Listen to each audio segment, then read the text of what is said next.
okufuna amaanyi bamugumu bano bona tuyige ku lulwo n'omwana oli aye bamugumu baganda bo kabakwemere kubakuwa amaanyi.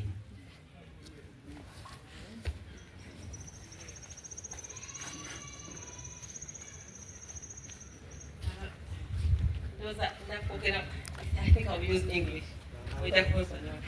I'll request if any translation, but Muyod is better than me that.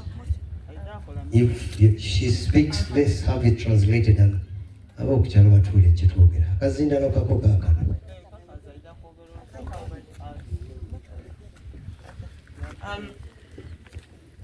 thank you so much for the opportunity to speak to you.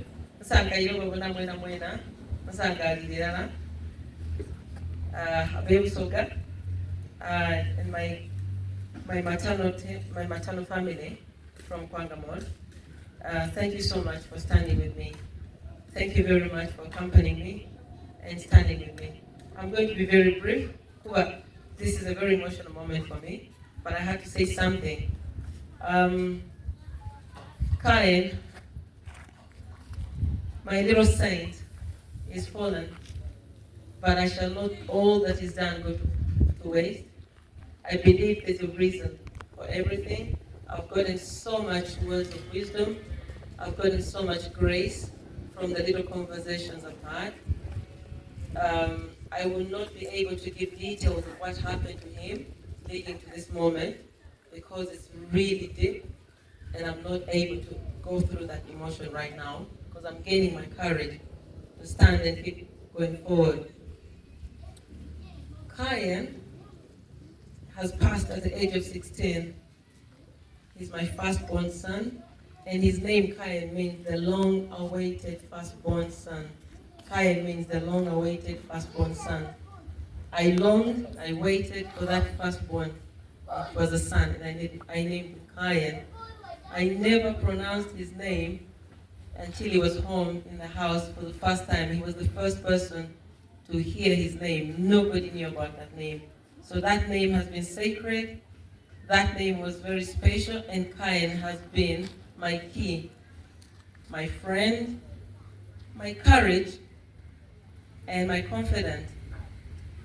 When I lost my husband, I gained Cain. When I lost Patricia Neilsen, Cain took over as little as he was.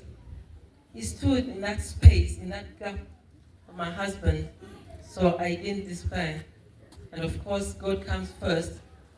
Cain has been a Christian, an Anglican, fully baptized in the Anglican Church of England, a very devoted young man to Christian faith, helping little boys to come to God, speaking to them, standing in courage with his South African accent, standing in faith and strength with all the fear on stage. He made me very proud.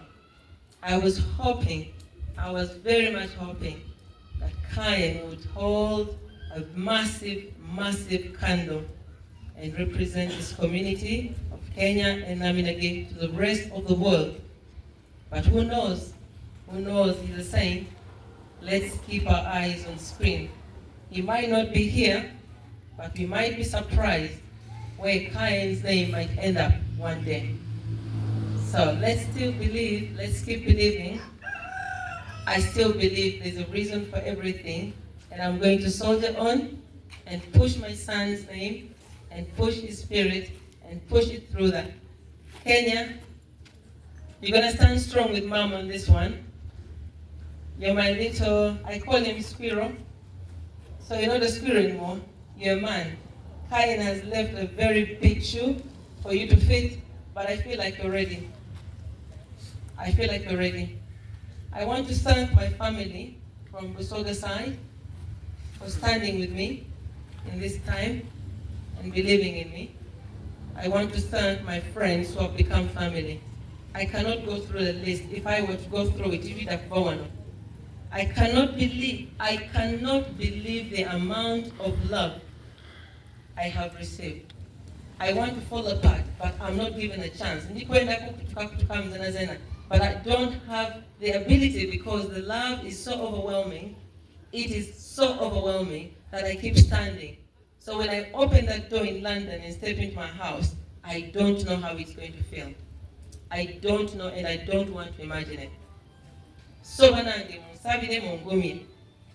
my Kenyan family, I do not know, I do not have the grammatic words to describe the love and the support I have received. After 20 years, almost 25 years of not going to Kenya, being in the diaspora, I walked back into my home 4 weeks ago. I walked into Kongamore, a place I grew up as a little girl running around. Oh my goodness. Literally, I know how much I have missed on the love I have missed 25 years. It's making me so sad that I have been walking alone in London, in South Africa, feeling so lonely, battling life, not knowing how much love I had. Had I only known how much I'm loved, I would not have been taking this long. But because of life happens, I have to keep going the other way. And people keep believing and loving and sending the love. So to my Kenyan family, I've been so gone. I've been away from all of you. And I'm ashamed, but at the same time, I'm standing so proud in front of you, and I say, I humble myself. Thank you for loving me as much as you have loved me. Thank you so much for having that bond coded on me. Through my mom, I will rise. My mom has left a very big legacy. Whatever she didn't finish, it shall be finished. And I promise you, I will soldier on, no matter what. I thank my brothers in Australia, in absentia, for everything they have done and supported. I thank Kembo and Nainabo. Thank you for standing into my father's shoes and being the dad to me. Thank you for educating me and enabling me to be the mother I have been to Kayan, and I'm going to continue being to Kenya. To my brother, Churchill Okia Omtata, Honorable, I don't think I deserve to stand here and say anything. I don't deserve. I do not. Who am I to get that kind of love from you? I am embarrassed that I did not know and I haven't spent much time with you. How much I have missed that warmth, that shoulder to cry on when times were harder. Had I only known, I could have been calling when times were harder. You have been an anchor in this moment. Thank you so much for holding me. Thank you so much for believing that Kayan could be saved, but it was just not the plan. Thank you for believing that 2 minutes could have made a difference in Kayan's life. Thank you for shouting on that phone. Thank you for shouting at me. Thank you for shouting at everybody. Thank you for pushing and pushing and pushing until we knew it couldn't be done anymore. Churchill, you have shamed every thought I have had. I've always believed my family is perfect. I did not know we had another saint in the family, and his name is Omtata. If only everybody had that person. Thank you so much, Churchill.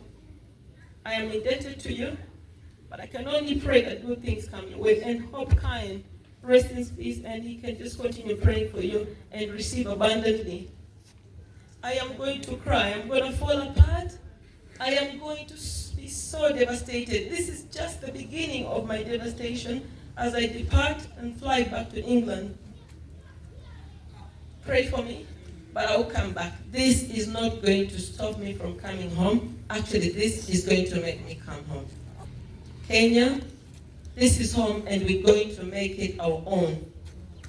Thank you so very, very much to my dear friends who have put their times aside to be here with me. You did not have to, but you have done so. I don't know how I'm going to repay this. I'm going back with such a huge debt, and it's overwhelming. It's really overwhelming. From having the best to having the worst. How could I have two worlds at the same time? So much love and so much devastation. I'm standing at the crossroads and I don't know how these two things can happen at the same time. This can only be supernatural. This can only be supernatural. But let's believe God is in the middle of everything. Thank you so much. Thank you for your time. Let's just keep loving each other. Let's love and love and love. Family is very important. This moment has taught me the importance of family, whether you're blood or not. We have to fight for our family. We have to love each other. Let's just love each other. Check on someone, please. It's only one thing. How are you doing, and what can I do for you today? What can I do? It's all you have to ask. How can I help? Or how are you? Really, how are you? I'm not okay. Thank you so much. May the kind soul rest in peace. Mheshimiwa Okia Omtata, Mungu akujalie maisha marefu na baraka nyingi. Amen. Father and say, Honorable Mtata.